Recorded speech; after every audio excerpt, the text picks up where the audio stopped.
Shalom, selamat siang sahabat Alkitab 1 menit. Puji Tuhan kita bisa bertemu lagi dalam obrolan santai siang hari ini setiap jam 12 siang waktu Indonesia Barat.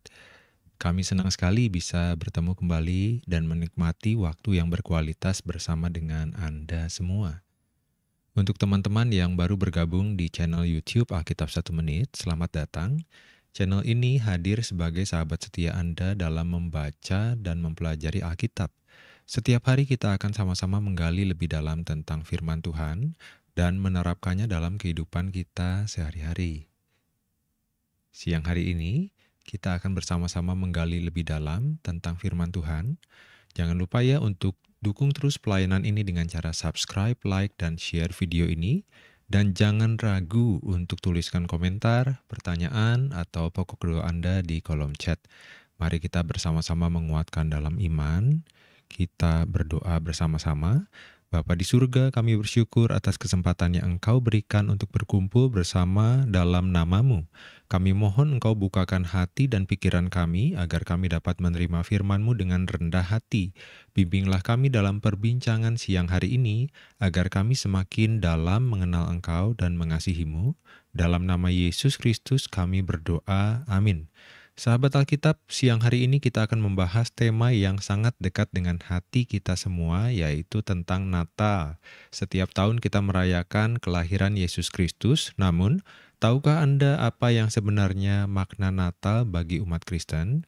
Berdasarkan banyak pertanyaan yang masuk, kami telah merangkum 7 pertanyaan yang paling umum yang sering diajukan oleh masyarakat Indonesia tentang Natal. Mari kita bahas satu persatu bersama dengan ChatGPT dan Alkitab 1 Menit. Pertanyaan pertama, mengapa kita merayakan Natal pada tanggal 25 Desember?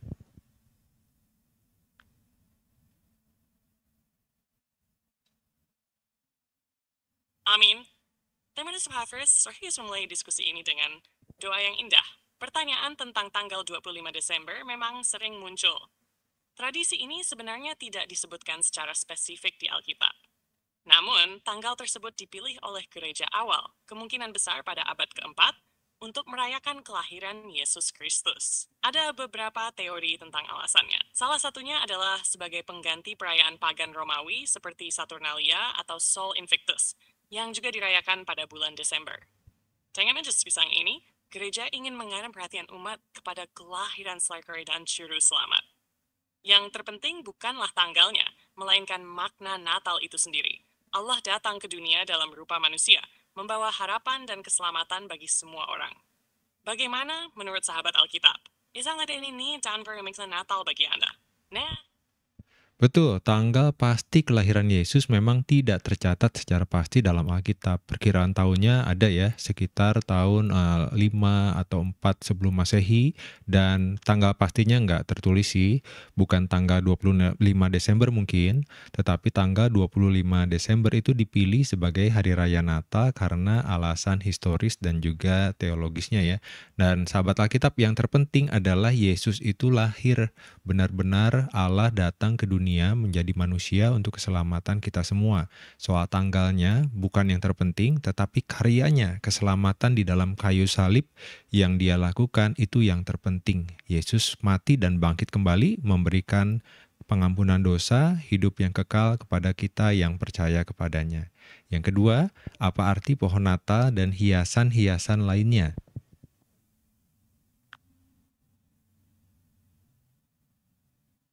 pertanyaan yang best. Pohon Natal dan hiasan-hiasan lainnya sebenarnya adalah simbol-simbol yang membantu kita merayakan dan merenungkan makna Natal. Pohon Natal, misalnya, sering menggunakan pohon cemara yang selalu hijau sepanjang tahun. Ini melambangkan kehidupan kekal yang diberikan oleh Yesus Kristus. Bintang yang biasanya dipasang di puncak pohon mengingatkan kita pada bintang Bethlehem yang memandu para majus menuju tempat Yesus lahir. Lampu-lampu di pohon Natal melambangkan Yesus sebagai terang dunia. Yohanes 11.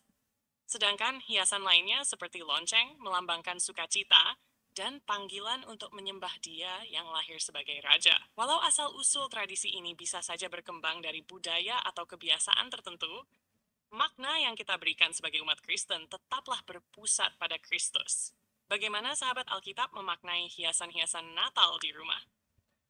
Hiasan-hiasan Natal itu dapat membawa sukacita karena tradisi ya, biasanya pasang bareng tuh. Bapak, ibu, dengan anak-anak semuanya kerjasama untuk pasang bareng.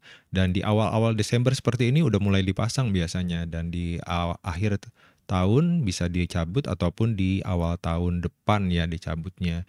Dan semuanya mendatangkan sukacita. Dan itu menjadi jembatan juga untuk memberitakan kasih Tuhan. Kalau ada tetangga yang lihat atau orang yang bertamu melihat, itu akan menjadi jembatan untuk kita menceritakan tentang kelahiran Yesus Kristus. Dan itu dapat Tuhan pakai untuk membuka hati setiap orang yang ikut perayaan Natal atau curious ya tentang Natal sehingga mereka pun bisa menerima pesan Injil, kabar baik bahwa ada seorang juru selamat yang mengasihi mereka dan mau mengampuni dosa-dosa mereka tuntas di atas kayu salib dan kelahirannya dirayakan pada saat Natal. Yang ketiga, ChatGPT, mengapa kita memberikan hadiah pada saat Natal?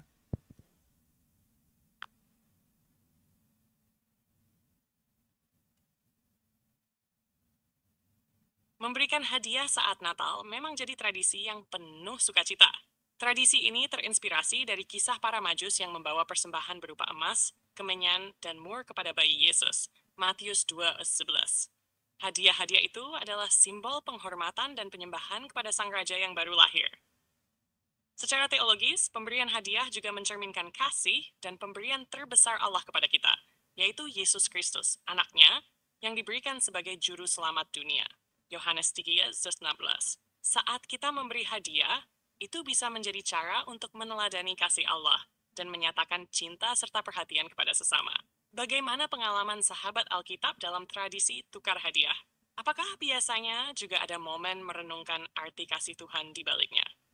Ya, secara sederhana, waktu ulang tahun seseorang itu diberi hadiah dan kita membawa hadiah pada saat Natal karena yang berulang tahun pada saat itu adalah Yesus Kristus yang lahir ke dunia. Betul ya? Dan hadiah yang kita berikan itu bukan sesajen kepada Yesus, tetapi kita ungkapkan kasih dan perhatian kepada orang-orang lain yang Yesus kasihi. Kepada teman-teman yang datang di ibadah dan perayaan Natal, kita bisa tukar kado, atau kita biasa juga membagikannya ke anak-anak di panti asuhan, mereka yang yatim, piatu, tidak punya orang tua, tidak punya keluarga. Mereka dapat merasakan sukacita karena ada orang yang memperhatikan, memberi hadiah, bisa sepatu, bisa mainan, buku-buku, alat tulis, dan lain-lain yang bermanfaat, boneka, dan lain-lain ya. Sama seperti Allah memberikan hadiah terbesar bagi umat manusia. Dan sekali lagi, itu adalah jembatan untuk kita dapat menceritakan kasih Tuhan Yesus saat kita melakukan perbuatan baik, memberikan perhatian, memberikan hadiah pada saat Natal, sehingga orang yang kita beri itu dapat mengenal Yesus yang hidup di dalam kita lewat tindakan-tindakan baik kita dan juga nantinya lewat pemberitaan kabar baik lewat perkataan-perkataan kita yang sesuai dengan Injil. Yang keempat, ChatGPT, apa hubungan antara Natal dengan Paskah?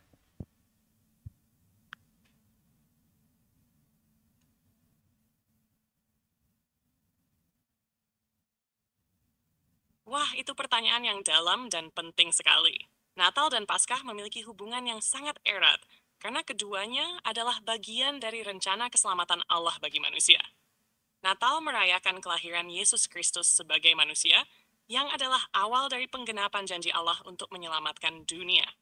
Yesus lahir bukan hanya sebagai bayi, tetapi sebagai juru selamat yang akan menanggung dosa-dosa kita. Paskah di sisi lain adalah puncak dari misi Yesus di dunia.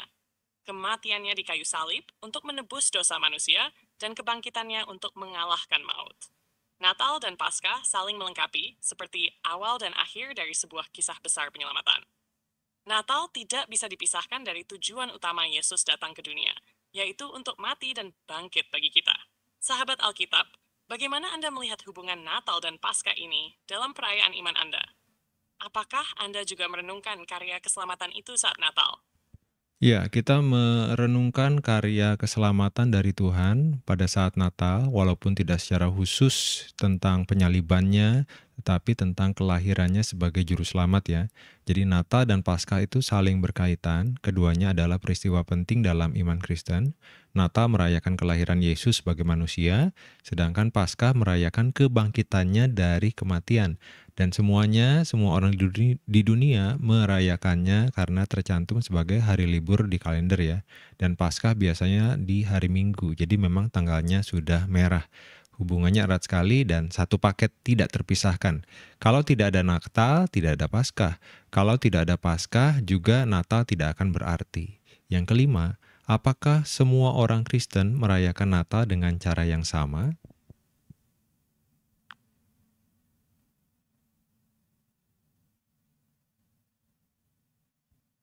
Iya, Lei.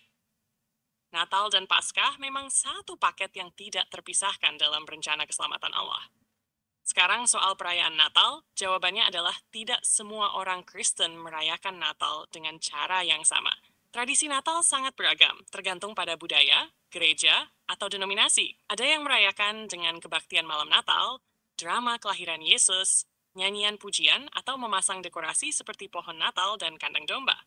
Sementara itu, beberapa kelompok Kristen, seperti sebagian umat Protestan atau Ortodoks tertentu, mungkin memilih perayaan yang lebih sederhana, fokus pada renungan firman Tuhan. Bahkan ada juga yang tidak merayakan Natal sama sekali karena alasan teologi atau tradisi. Namun yang terpenting bukanlah cara kita merayakannya, tetapi hati kita yang berpusat pada makna Natal, kelahiran Yesus Kristus sebagai juru selamat. Sahabat Alkitab, bagaimana Anda biasanya merayakan Natal di komunitas Anda? Apakah ada tradisi khas yang Anda nikmati? Perayaan Natal biasanya dimulai dengan kebaktian di gereja, lalu dilanjutkan dengan perayaan ya. Ada sukacita, ada pertunjukan-pertunjukan, persembahan drama, ada juga tari-tarian, pujian, nyanyian, dan orang-orang datang dengan pakaian-pakaian yang terbaik karena merayakan Yesus Kristus, Raja dari segala raja yang lahir ke dunia membawa keselamatan. Kita bersukacita. Dan orang-orang yang diundang juga pada saat Natal dapat ikut bersama merayakan, walaupun mungkin dari latar belakang yang berbeda ya, bukan agama Kristen tapi mau datang ya dipersilahkan. Gereja selalu terbuka untuk semua orang, lepas dari suku, agama, ras, antar golongan, semua Tuhan cinta, Tuhan sayang, dapat merayakan bersama-sama di gereja. Tidak apa-apa, datang saja sahabat Alkitab. Dan kalau sahabat membutuhkan perayaan Natal, di mana-mana bisa menghubungi gereja terdekat ya. Tidak semua denominasi gereja Kristen memang merayakan Natal dengan cara yang sama. Memang ada perbedaan dalam tradisinya ya, dalam tata cara perayaan, liturginya. Namun inti pesannya tetap sama, yaitu kelahiran Yesus Kristus. Yang keenam, ChatGPT, apa makna bintang di atas palungan Yesus?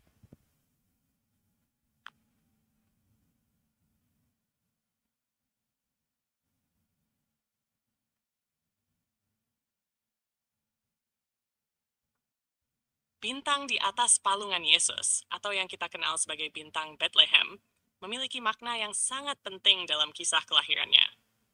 Bintang ini adalah tanda ilahi yang memandu para majus dari timur menuju tempat Yesus dilahirkan. Matius 2:2. Secara simbolis, bintang ini menunjukkan bahwa kelahiran Yesus adalah terang yang diberikan Allah kepada dunia yang gelap. Bintang tersebut juga melambangkan harapan dan petunjuk. Sama seperti para majus mengikuti bintang itu untuk bertemu dengan raja yang baru lahir, kita diajak untuk mencari dan mendekat kepada Yesus, Sang Juru Selamat. Dalam perayaan Natal, bintang sering menjadi pengingat bahwa Yesus adalah terang dunia yang memandu hidup kita ke dalam kebenaran dan keselamatan. Sahabat Alkitab, apakah Anda juga sering melihat bintang sebagai dekorasi utama saat Natal? Apa semua perlihatkan suralas das kampret mintersebut? Bintang selalu dipasang di paling atas ya, di pohon Natal, dan di atas palungan Yesus itu melambangkan kehadiran Allah yang menyertai manusia. Di atas pohon Natal melambangkan kehadiran Allah yang menyertai kita semua. Bintang itu menuntun memang para majus untuk menemukan Yesus, Sang Raja segala raja, dan kehadiran Allah di dalam kehidupan kita menuntun kita kepada keselamatan di dalam Tuhan Yesus. Yang ketujuh, yang terakhir, bagaimana cara merayakan Natal yang benar menurut Alkitab?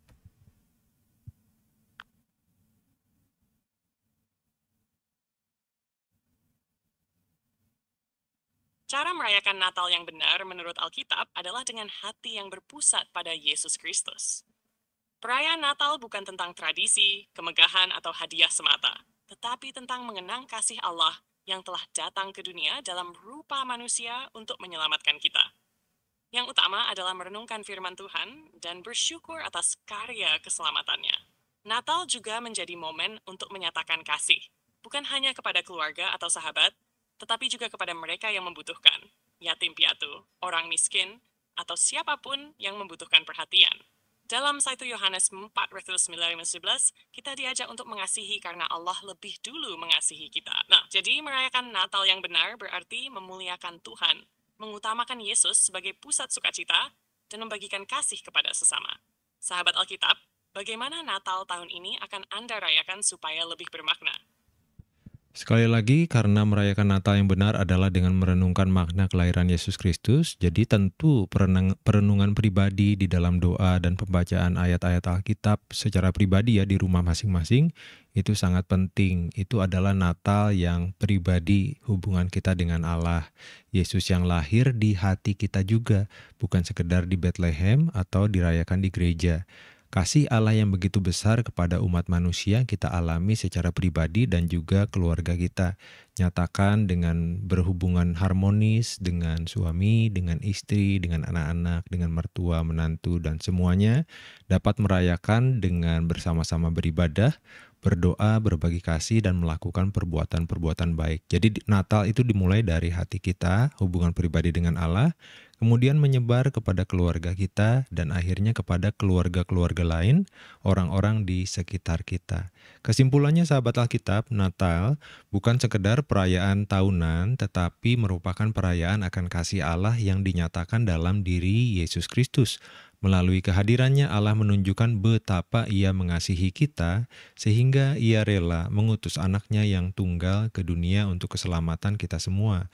Kita teringat ayat dari Injil Yohanes 3 ayat 16, karena begitu besar kasih Allah akan dunia ini, sehingga Ia telah mengaruniakan anaknya yang tunggal, supaya setiap orang yang percaya kepadanya tidak binasa, melainkan beroleh hidup yang kekal. Mari kita menutup di dalam doa.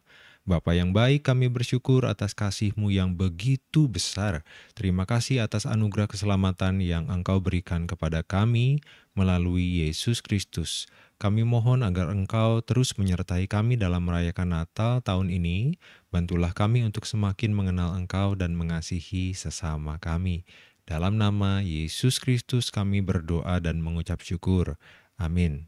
Sahabat Alkitab 1 menit, sebentar kita akan menutup dan ChatGPT silahkan kata-kata penutupnya.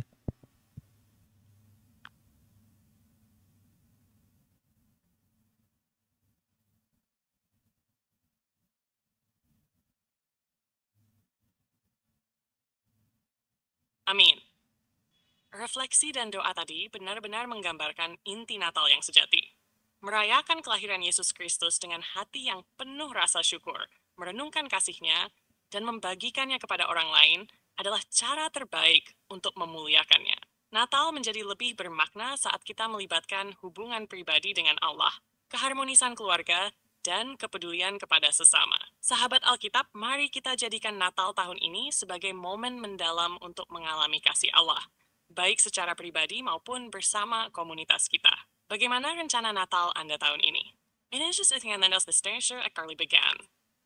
Apapun rencana Natal kita tahun ini sahabat Alkitab, semoga perbincangan kita siang hari ini dapat memperkaya iman kita. Marilah kita terus belajar dan bertumbuh di dalam kasih Tuhan. Selamat merayakan Natal. Tuhan Yesus memberkati kita semua.